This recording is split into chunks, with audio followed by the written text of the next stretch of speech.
Hello friends, ನಾನು ನಾರಾಯಣ್. ಸ್ನೇಹಿತರೆ, ನಾವು ಟ್ರೈನ್ ನಲ್ಲಿ ಬೆಳಗಾವಿಯಿಂದ ಧಾರವಾಡಕ್ಕೆ ಪ್ರಯಾಣಿಸಬೇಕಾದ್ರೆ ಈಗ ಖಾನಾಪುರ, ಲೋಂಡಾ ಮತ್ತು ಅಲ್ನಾವರ ಕಡೆಯಿಂದ ಬಳಸಿಕೊಂಡು ಧಾರವಾಡ ತಲುಪಬೇಕಾಗ್ತದೆ. ಬೆಳಗಾವಿಯಿಂದ ಧಾರವಾಡ, ಹುಬ್ಳಿ ಮತ್ತು ಬೆಂಗಳೂರು ಕಡೆಗೆ ರೈಲುಗಳಲ್ಲಿ ಪ್ರಯಾಣಿಸುವವರಿಗೆ ಈ ಬಳಸಿಕೊಂಡು ಹೋಗುವುದರಿಂದ ಬಹಳ ಸಮಯ ವ್ಯರ್ಥ ಆಗುತ್ತದೆ. ಆದ್ದರಿಂದ ಈ ಭಾಗದ ಜನ ಬೆಳಗಾವಿಯಿಂದ ಕಿತ್ತೂರಿನ ಮೇಲೆ ನೇರವಾಗಿ ಧಾರವಾಡ ತಲುಪುವ ತರದಲ್ಲಿ ಹೊಸ ರೈಲ್ವೆ ಲೈನ್ ನಿರ್ಮಿಸಬೇಕು ಎಂಬ ಬೇಡಿಕೆಯನ್ನು ದಶಕಗಳಿಂದ ಮಾಡುತ್ತಲೇ ಬಂದಿದ್ದಾರೆ.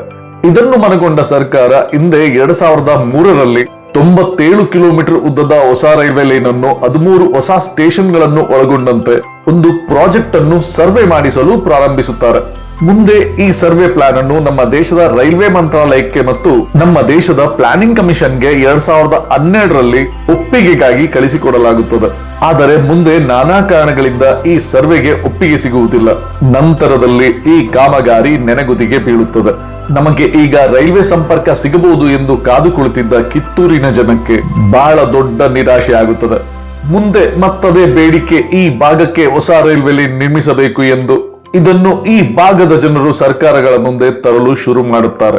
ಮುಂದೆ 2019ರ ಸೆಪ್ಟೆಂಬರ್ ನಲ್ಲಿ ಕೇಂದ್ರ ಸರ್ಕಾರ ಈ ಹೊಸ ರೈಲ್ವೆ ಲೈನ್ಗೆ ಒಪ್ಪಿಗೆ ಸೂಚಿಸುತ್ತದೆ ಮತ್ತು ಅದೇ ವರ್ಷ 2019ರಲ್ಲಿ ಸರ್ವೆ ಕಾರ್ಯವು ಪ್ರಾರಂಭ ಆಗುತ್ತದೆ.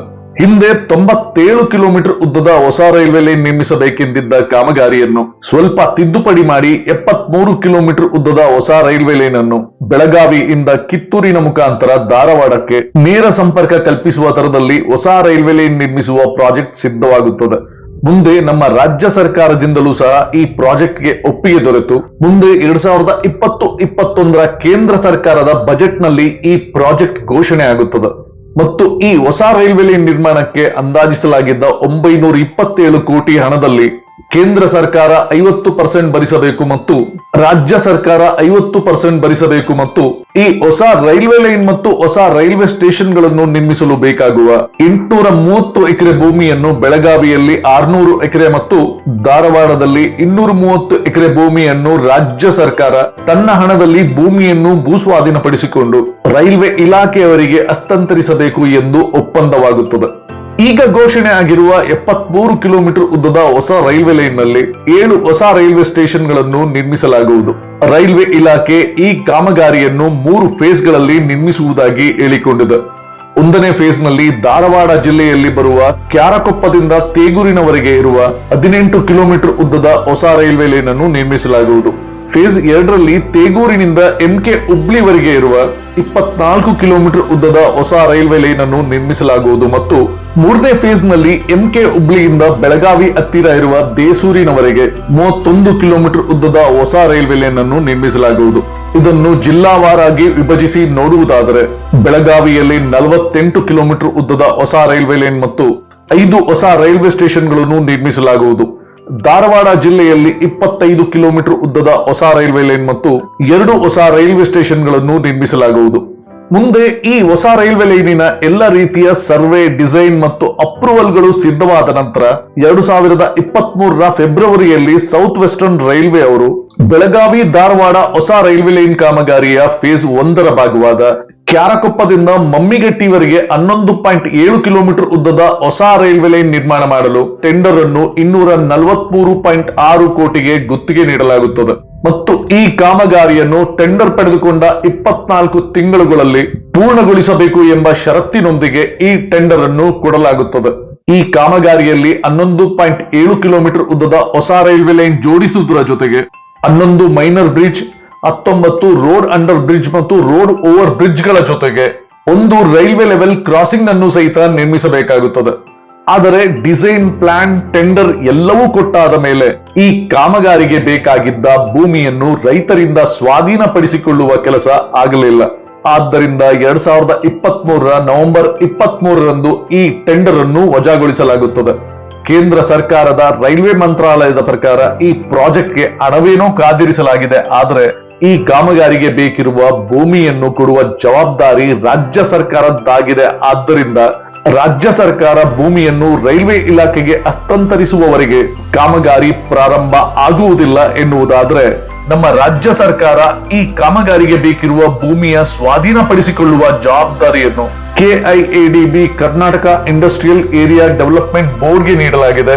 ಮತ್ತು KIADB ಅವರು ಈಗಾಗಲೇ ಧಾರವಾಡ ಜಿಲ್ಲೆಯ ಭಾಗದಲ್ಲಿ ಬೇಕಾಗಿದ್ದ ಭೂಮಿಯನ್ನು ಸ್ವಾಧೀನಪಡಿಸಿಕೊಂಡಿದ್ದಾರೆ. ಆದರೆ ಬೆಳಗಾವಿ ಜಿಲ್ಲೆಯಲ್ಲಿ ಈ ಕಾಮಗಾರಿಗೆ ಬೇಕಿದ್ದ 600 ಎಕರೆಗಳಲ್ಲಿ 155 ಎಕರೆಯಷ್ಟು ಭೂಮಿಯನ್ನು 3 ಹಳ್ಳಿಗಳಲ್ಲಿನ ರೈತರು ಈ ರೈಲ್ವೆ ಕಾಮಗಾರಿಗೆ ತಮ್ಮ ಭೂಮಿಯನ್ನು ಕೊಡಲು ಒಪ್ಪದೆ ನ್ಯಾಯಾಲಯಗಳ ಮೊರೆ ಹೋದ ಕಾರಣ ಈ ಭೂಮಿಯನ್ನು ಬಿಟ್ಟು ಉಳಿದಂತೆ ಈ ಕಾಮಗಾರಿಗೆ ಬೇಕಿದ್ದ ಎಲ್ಲಾ ಒಟ್ಟು ಭೂಮಿಯನ್ನು ಸ್ವಾಧೀನಪಡಿಸಿಕೊಳ್ಳಲಾಗಿದೆ ಎಂದು ಹೇಳಿಕೆ ಕೊಟ್ಟಿದ್ದಾರೆ.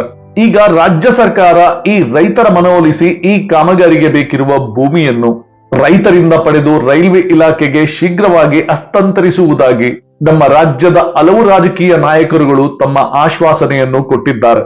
ಸ್ನೇಹಿತರೆ, ಎಲ್ಲ ಒಳ್ಳೆ ರೀತಿಯಲ್ಲಿ ಬಗೆಹರಿದರೆ ಬೆಳಗಾವಿ ಮತ್ತು ಧಾರವಾಡ ಜಿಲ್ಲೆಯ ಜನರ ಬಹು ವರ್ಷಗಳ ಬೇಡಿಕೆಯಾದ ಬೆಳಗಾವಿ ವಯ ಕಿತ್ತೂರಿನಿಂದ ಧಾರವಾಡದವರೆಗೆ ಹೊಸ ರೈಲ್ವೆ ಲೈನ್ ಶೀಘ್ರವಾಗಿ ಇದರ ನಿರ್ಮಾಣ ಕಾರ್ಯ ಪ್ರಾರಂಭ ಆಗಲಿದೆ. ಮುಂದೆ ನಿರ್ಮಾಣ ಆಗಲಿರುವ 73 ಕಿಲೋಮೀಟರ್ ಉದ್ದದ ಹೊಸ ರೈಲ್ವೆ ಲೈನ್ ಯಾವ ಊರುಗಳ ಮೇಲೆ ಹಾದು ಹೋಗುತ್ತದೆ ಎನ್ನುವುದನ್ನು ನೋಡುವುದಾದ್ರೆ, ಧಾರವಾಡದ ಬಳಿಯ ಕ್ಯಾರಕೊಪ್ಪದಿಂದ ಮುಂದೆ ಮಮ್ಮಿಗಟ್ಟಿ, ಮುಂದೆ ತೇಗೂರು, ಕಿತ್ತೂರು, ಹುಲಿಕಟ್ಟಿ, MK ಹುಬ್ಳಿ, ಬಾಗೇವಾಡಿ, ಕಣ್ವಿನಕೊಪ್ಪ, ಮುಂದೆ ಬೆಳಗಾವಿ ಬಳಿ ಇರುವ ದೇಸೂರಿನಲ್ಲಿ ಮುಕ್ತಾಯವಾಗುತ್ತದೆ. ಸ್ನೇಹಿತರೆ, ಮುಂದೆ ನಮ್ಮ ರಾಜ್ಯ ಸರ್ಕಾರ ಮತ್ತು ಕೇಂದ್ರ ಸರ್ಕಾರಗಳು ತಮ್ಮ ರಾಜಕೀಯ ಲಾಭ ನಷ್ಟಗಳನ್ನು ಮರೆತು ಈ ಭಾಗದ ಜನರ ಅನುಕೂಲಕ್ಕಾಗಿ ದಶಕಗಳಿಂದ ನಾನಾ ಕಾರಣಗಳಿಂದ ತೊಂದರೆ ಅನುಭವಿಸುತ್ತಿರುವ ಈ ಕಾಮಗಾರಿಯನ್ನು ಶೀಘ್ರವಾಗಿ ಪ್ರಾರಂಭಿಸಲಿ. ಈ ಹೊಸ ರೈಲ್ವೆ ಲೈನ್ ಕಾಮಗಾರಿ ಮುಗಿದರೆ ಬೆಂಗಳೂರಿನಿಂದ ಬೆಳಗಾವಿಗೆ ತಲುಪುವ ದೂರದಲ್ಲಿ 30 ಕಿಲೋಮೀಟರ್ ಕಮ್ಮಿ ಆಗುತ್ತದೆ ಮತ್ತು ಕೆಲವು ಗಂಟೆಗಳ ಸಮಯವೂ ಉಳಿಯುತ್ತದೆ. ಈಗ ಸರ್ಕಾರಗಳು ರೈತರ ಮನವೊಲಿಸಿ ಅವರಿಗೆ ಹಣದ ಜೊತೆ ಬದಲಿ ಭೂಮಿಯನ್ನು ಆ ರೈತರಿಗೆ ಕೊಟ್ಟು ಅವರಿಂದ ಈ ಕಾಮಗಾರಿಗೆ ಬೇಕಿರುವ ಭೂಮಿಯನ್ನು ಶೀಘ್ರವಾಗಿ ಪಡೆದು ಕಾಮಗಾರಿಯನ್ನು ಪ್ರಾರಂಭಿಸಲಿ ಎಂದು ಅಪೇಕ್ಷಿಸುತ್ತಾ ನಾನು ನಾರಾಯಣ್. ಸ್ನೇಹಿತರೆ, ನಿಮ್ಗೆ ಈ ವಿಡಿಯೋ ಇಷ್ಟ ಆಗಿದ್ದಲ್ಲಿ ಲೈಕ್ ಮಾಡಿ, ಶೇರ್ ಮಾಡಿ, ಸಬ್ಸ್ಕ್ರೈಬ್ ಮಾಡ್ಕೊಳ್ಳಿ. ಮತ್ತೆ ನಿಮ್ಮ ಅನಿಸಿಕೆ ಅಭಿಪ್ರಾಯನ ಖಂಡಿತ ಕಮೆಂಟ್ ಬಾಕ್ಸ್ ಅಲ್ಲಿ ತಿಳಿಸಿ. ಈ ವಿಡಿಯೋನ ಇಲ್ಲಿವರೆಗೂ ನೋಡಿದ್ದಕ್ಕೆ ಥ್ಯಾಂಕ್ ಯು, ಧನ್ಯವಾದ, ನಮಸ್ಕಾರ.